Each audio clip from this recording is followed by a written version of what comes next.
심방세동에 대해서 말씀드리겠습니다. 심방세동은 맥박이 이렇게 불규칙한 것입니다.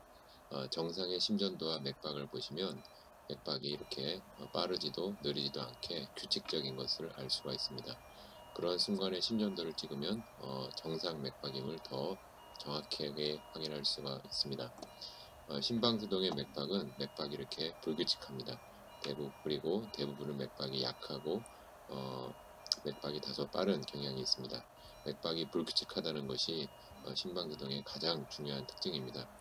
그리고 그러한 당시에 심전도를 찍으면 이렇게 맥박이 불규칙하고 심방이 가느다랗게 이렇게 가느다랗게 떤다고 해서 우리가 세동입니다. 심방이 가느다랗게 떠서 불규칙한 것을 이렇게 관찰할 수가 있습니다.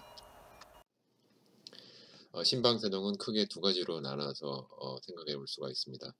처음에는 비교적 초기에는 대부분 발작성입니다. 발작성은 이따금씩 나타난다고 해서 우리가 발작성이고, 그러한 증상이 나타날 때, 그러한 심방세동이 나타날 때 그 당시에 심전도를 찍어야만 진단할 수가 있습니다.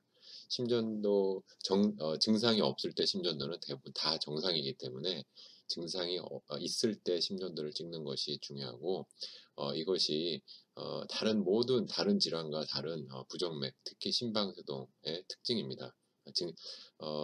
병원에 오셔서 아무리 정밀 검사를 한다고 해도 우리가 발작성 심방세동을 쉽게 진단할 수가 없고, 증상이 있을 때 가까운 의원에 가셔서 심전도를 찍어봐야 우리가 발작성 심방세동을 진단할 수가 있습니다. 심방세동이 관리가 되지 않은 상태로 오래 지속되게 되면 이따금씩 나타나는 것이 아니라 항상 지속적으로 심방세동이 나타납니다. 이것은 이러한 경우에는 우리가 아무 때나 병원에 가서 의원에 가서 심전도를 찍어도 우리가 심방세동을 진단할 수가 있습니다만, 이렇게 오래 지속된 지속성인 경우에 오래 진행될수록 정상 맥박으로 회복하기가 어렵습니다. 심방세동은 연령과 상관이 있는 질환입니다. 그래서 60세 이상 인구의 대략 10%로 우리가 추정하고 있고, 이러한 확률은 나이가 들면 들수록 더 많아집니다. 앞으로는 그 고령화 사회가 되면서 이러한 심방세동이 더 많아져서 30년 후에는 지금보다 심방세동 환자가 지금의 2배가 된다고 통계학자들은 예측하고 있습니다.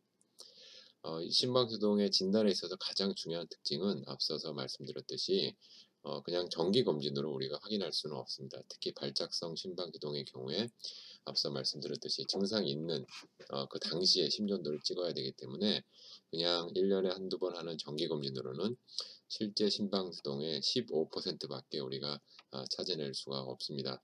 그래서 증상이 있을 때 심전도를 찍는 그런 노력이 필요하고요.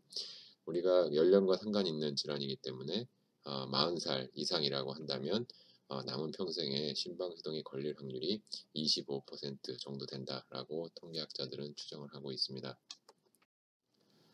심방세동이 왜 문제인가 하면은 이 불규칙하게 뛰는 심방에서 혈전이, 피떡이 생길 위험이 있습니다. 그 위험은 환자마다 다 다르고, 뭐 당뇨라든지 고혈압이라든지 심부전이라든지 아니면은 나이가 많다든지 아니면 예전에 이미 뇌졸중을 한번 앓았다면은 그런 위험이 더 증가되면 대략 1에서 10% 정도로 우리가 추정하고 있습니다. 심장에서 혈전이 생기게 되면 심장은 펌프와 같은 기관이기 때문에 혈전이 온몸으로 다 갈 수 있게 되고, 그게 머리로 가면 뇌졸중이 되고, 다리로 가서 다리혈관이 막히면 다리에 문제가 생길 수가 있게 됩니다. 또한 심장 기능이 떨어지는 것이기 때문에 우리가 호흡곤란이라든지 무기력하다든지 아니면 두근거림 등의 증상이 생길 수가 있습니다.